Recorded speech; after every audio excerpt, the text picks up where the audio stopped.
A to Z India news पर जो तस्वीरें आप देख रहे हैं, जहां पर आप देख सकते हैं जिलाधिकारी मेधा रूपम से मुलाकात करते हुए नजर आ रहे हैं सांसद देवेश शाक्य और अब्दुल हफीज गांधी साहब, जहां पर समाजवादी पार्टी का एक पैनल भी नजर आ रहा है। इसी जानकारी के लिए मेरे साथ फोन लाइन पर जुड़ रहे हैं अब्दुल हफीज गांधी साहब, राष्ट्रीय प्रवक्ता समाजवादी पार्टी। सर, बहुत बहुत स्वागत है। हम ये तस्वीरें देख पा रहे हैं जिस तरह से आपकी मेधा रूपम कासगंज जिलाधिकारी से मुलाकात हो रही है। किस संबंध में मुलाकात की है आप लोगों ने? आज एटा सांसद देवेश शाक्य जी की अध्यक्षता में समाजवादी पार्टी का एक डेलीगेशन कासगंज की जिलाधिकारी मेधा रूपम जी से मिला था, क्योंकि कल ही सांसद जी बरौना गए थे और बरौना में जो कटान के हालात देखे उससे वो काफी दुखी थे।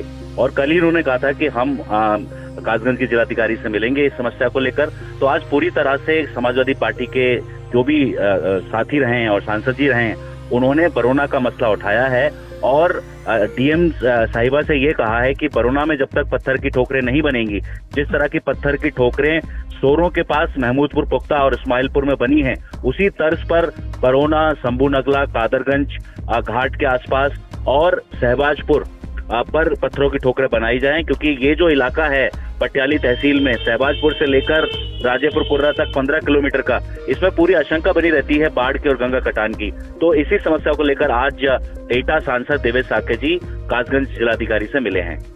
जिस तरह से हम देख पा रहे हैं, लगातार 3 वर्षों से ये गंगा कटान का सिलसिला ग्राम बरौना पर बना हुआ है, जहाँ पर सूबे के मुखिया योगी आदित्यनाथ जी ने भी एक दौरा किया था। तो उसके बाद क्या राहत महसूस की गई है, इस पर क्या आपकी राय है?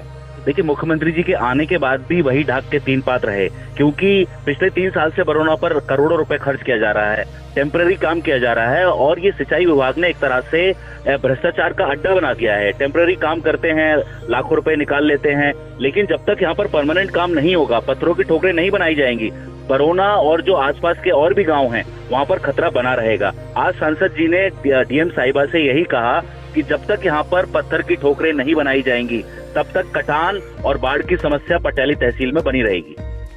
जैसे हालात जिस तरह से नाजुक बने हुए हैं, आप लोगों को कल A to Z India news ने लगातार जो कवरेज की थी वहां पर देखा था, हमारे सहयोगी शकील अंसारी वहां मौजूद थे। जिस तरह से एटा सांसद देवेश शाक्य जी भी मौजूद थे, मौजूदा विधायक भी वहां पर मौजूद थी, तमाम कार्यकर्ता आपके मौजूद थे। कितने गाँवों का खतरा यहाँ पर अभी बना हुआ है? जिस तरह से ये बांध अगर कट जाता है तो कितने गाँवों को नुकसान होने की संभावना लग रही है? देखिए, अगर ये बांध कट गया तो करीब 84-85 गांव पटियाली तहसील के प्रभावित होंगे।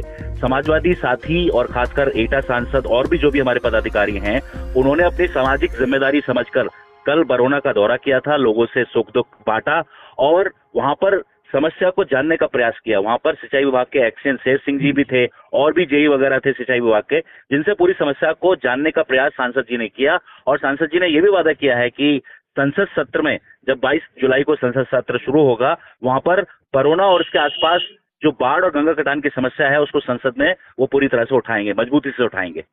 जिस तरह देखा गया, नवागत जिलाधिकारी हैं डीएम साहिबा जो मेधा रूपम जी हैं, उनका भी पहला दौरा यहाँ पर बरौना पे हुआ था, क्योंकि लगातार आप इस क्षेत्र की जो समस्याएं है बराबर आप सोशल मीडिया के माध्यम से शासन प्रशासन तक पहुंचाते रहे हैं। उसके बाद कुछ काम किए गए थे वहां पर या नाकाफी नजर आ रहे हैं?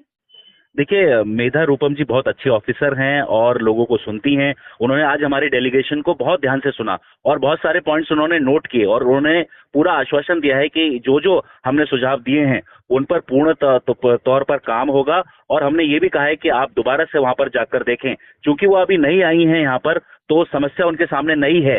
तो मुझे पूरी उम्मीद है कासगंज के जिलाधिकारी मेधा रूपम जी से कि जो जो पॉइंट्स हम लोगों ने बताए हैं, जो सुझाव दिए हैं, उस पर वो जरूर काम करेंगी। और सबसे जो पुख्ता जो सुझाव हमने दिया है कि कासगंज जिले के अंदर जहां जहां बाढ़ की समस्या है वहां पर पत्थर की ठोकरें बननी चाहिए, पत्थर के स्टड बनने चाहिए। इसके अलावा और कोई समाधान इस समस्या का नहीं हो सकता है।